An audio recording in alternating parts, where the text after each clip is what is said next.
Welcome back, Daily Show. In with the Alderwoman for Ward 2, my Alderwoman, Martha Pfister. How are you doing today? Good. Yeah, it's beautiful out. You are almost a year into the first term. Yeah. Thursday. Yes. Yeah, we were just talking about that. May 14th. I didn't know that off the top of my head. I told you. I remember dates really weirdly. Yeah. You know, with that being said, how are you feeling just right now? We head into the summer, we're getting ready to see the amphitheater start to come to life with the 4th of July events and some community-wide things that are getting ready to happen. How's life in Ward 2 just overall? Yeah, it's good.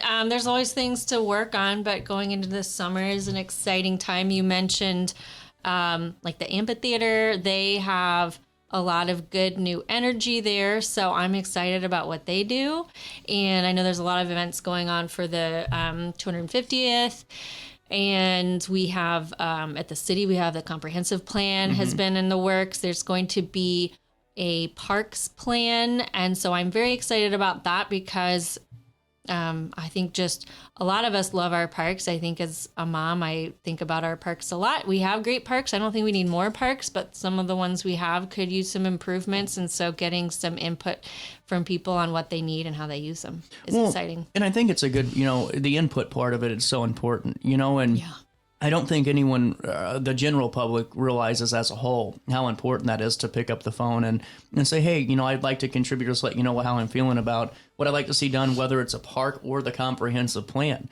Because I think sometimes people get maybe upset with what a plan comes into fruition. Yes, they do.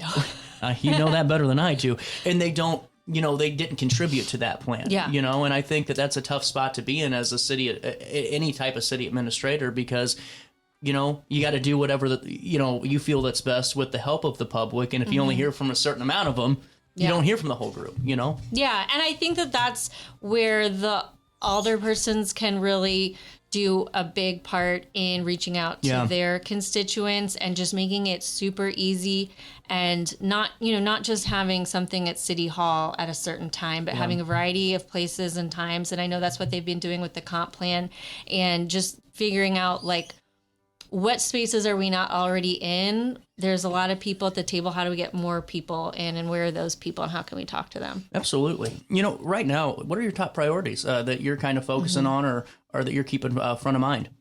Well, one of the things, the two things that come to my mind, one of them is just I've been trying to walk more with the nicer weather before it gets warm out. So just to be in my ward more and slow down, see what I noticed, walk to the parks, see how the sidewalks are. So there's a lot of, obviously roads are an infrastructure issue that we all know when we drive around, but sidewalks, where there are gaps, what do our parks need? And what do I see in homes when I walk by? Because the other thing that came to mind that I've been thinking about that a lot of people talk about is code enforcement. And to be honest, it was not, when I was running, it wasn't on my list. It wasn't a top thing. But now that I'm hearing, seeing the process, seeing how reactive it can be and wondering about how it could be more proactive and empower people more than just, being more punitive, that's been interesting. So, Well, and when it comes to, that too, when it comes to code enforcement or beautification of a neighborhood, I get, where it can be hard because you have maybe a citizen that says, hey, this house is falling apart or, this is going on at, right next down the road for me. But you have to work within still the confines of which that system was created. You know what I'm saying? Yeah. And I think what's the process look like for that? If somebody, calls you and says, hey, this is to me a code violation. Can you take a look at it? What's that process look like? Yeah. So we receive complaints and then we can refer that, and any citizen can call code enforcement or building and zoning about this as well.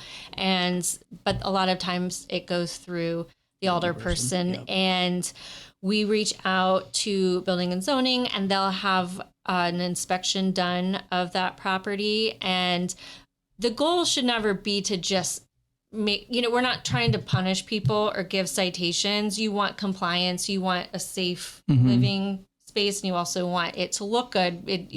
When the home looks good on the outside is good for the whole street. So there's a lot of different things going on there. But again, you don't want to. It's not supposed to be punitive. So they are given. The city reaches out to them, asks them to comply. to avoid a future citation. And so I'm learning, this is a new process to me to figure out how that process is. How could it be better? How could it be more proactive?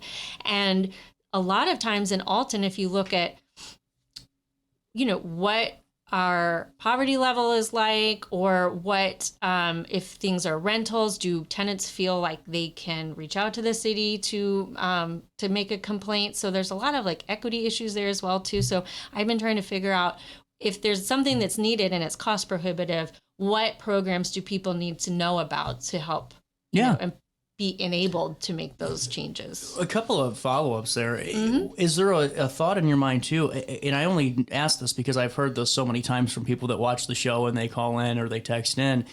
For the people that are doing the right thing, I'm not saying we have to give them $100 each and give them a pat on the back, but is there ever an opportunity that you maybe see where instead of just quote unquote, I don't want to say punishing, but, holding accountable properties that need to be maybe taken a look at if someone's been here for 20 years and is doing the right thing, is there ever an opportunity where you see the city could do something to kind of recognize that too? Yeah, that's a good question. I think that's a lot of what like Pride Incorporated does. I know they like to highlight beautiful homes, and I love that. I don't know of an avenue through the city, and a lot of it, it's not necessarily to, a lot of those funds that are used for those are specifically eligible for like low to moderate income individuals. But, with landlords, maybe there is a way to, get them to be more responsible for their spaces. But I don't know about. Yeah, it's a tough thing because you guys can only do so much within how many personnel and whatever resources are available within that department too. So, going into the sidewalk component, because I think that's a bigger I am like starting to really fall in love with we need to fix our sidewalks, especially now with the stroller. If you've ever pushed a stroller down a brick sidewalk or down a hill in Alton and afraid that you're, I've like, holding on for dear life that it's not going to go flying down one of those hills into traffic. Well, or, I'm going to pop a wheel off because of whenever you look at that, because to me, the sidewalks are important. The walkability of any neighborhood, especially the ones that we have in our town, are really important. How do you tie all that into, maybe some of the streets that you're looking at potentially trying to put on that list for the city to fix?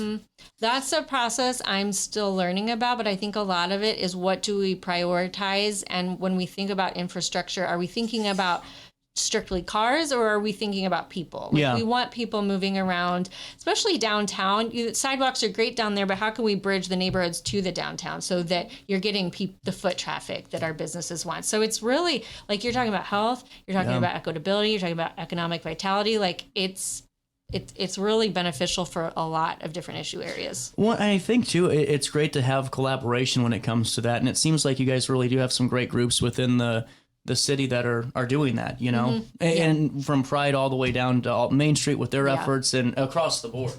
As you're going to city council meetings, what have you learned within the year? Because I always find that, because you really have been a sponge, it seems like, and just seeing some of the reports from city council, there's been a lot of initiatives that you've been behind or, voice support or opposition to. What have you learned within the year? I've learned a lot about how a city works. So I have been like a sponge. I think it's really fascinating. I've also learned a lot about, there's on council, the 7 of us, we all care a lot and we're really passionate, but those are all different personalities. So figuring out how to talk, how to, discuss and prioritize and listen and understand somebody's background, what their experience has been, and really value each other member and what they're bringing to the table has been a huge learning part as well. Absolutely. It's a team, regardless of whatever, who voted us in, we're still a team at the end of the day and our support in the city, With that, there's been a lot of, city council news lately. You guys have been really active and a lot of things have been discussed. One thing we were just talking about are the delayed votes. And I'm just curious, what are your thoughts on delaying, the votes of the current council to basically the next election cycle? Yeah, I understand the thought behind it, and that we're 1 year into this term and you want to think what big changes need to be made. Should it be in the middle of a term, or should it be when new people are appointed or reappointed? But it's also, sometimes it keeps us from discussing things now. Maybe we could talk things out a little bit more, come up with solutions. Yeah. So it's a fascinating point. Yeah. It's one of those things where it's not, I don't necessarily think it's a good or bad thing. It's kind of just, to me, it's the purgatory of votes, not good, not bad, but we're just right. Yeah. If anybody who's been watching council meetings, it is interesting. Someone joked to me that after one meeting, he said, I'm going to get all of you a calendar because apparently we can't keep our dates straight. And it's not for lack of... It's brutal. I know. And but it's true. There's a lot of things going on, and maybe we do need a calendar to make sure we're talking about the right stuff. I just don't think, and I always say this, and I sometimes get told, I'm kissing up to you guys, but I'm not. It's a hard job. I mean, to me, being an alder person is definitely a full-time position. You're always on the clock with someone calling you, or you name it, with whatever you're working on within the city.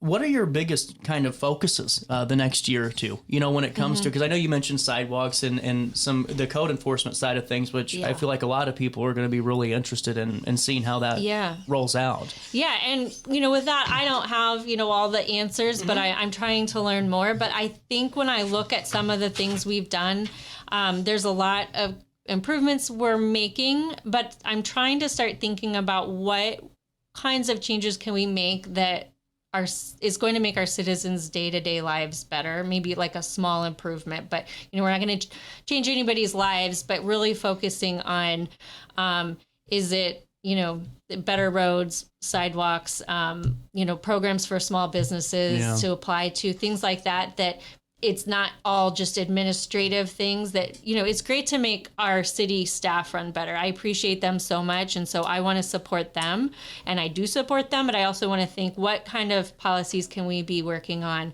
that's really about our citizens? Fantastic. And, Martha, before I let you go, it's been a great conversation as always. What are there any developments coming on? Any Ward 2 news, like street closures or anything you want to share? I always ask every alder person that, just in case. Street closures, we don't have any coming up in Ward 2, and occasionally we have like a block party. Well, that I know of. Oh, okay. I hope I can think of. If something needs worked on.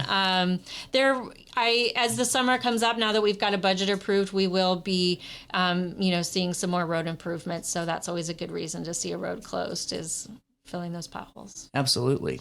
Anything else you want to share for right now? No, just, it's been a year, and I enjoy speaking with so many different organizations in Alton, and every call that I get, even if it's a complaint, I mean, it is a complaint. That's what people call about. And I so appreciate people reaching out. And so it's been, I'm telling you, I just wish people would call to say, good job. Because you guys do you work hard. And that's where I think so many times, Martha, that I think the arguments when it comes to local politics get taken the wrong way, because I don't think the argument for opposition should ever be, well, that person's a bad person. You guys are all going towards the same goal. You're giving us your time. It's just making sure, I think, as a public too, we can, ask the right questions to the right people that are, a part of the decision-making process. And I think that you've, really done a good job of opening that ear up. Thanks. We'll take a quick break. We'll come back and we're going to talk with Trinity's Way, the Trinity River Festival coming down the pipeline this week. And Chris is outside and waiting for us as we wrap up this Tuesday. Right after this, RiverBender.com. And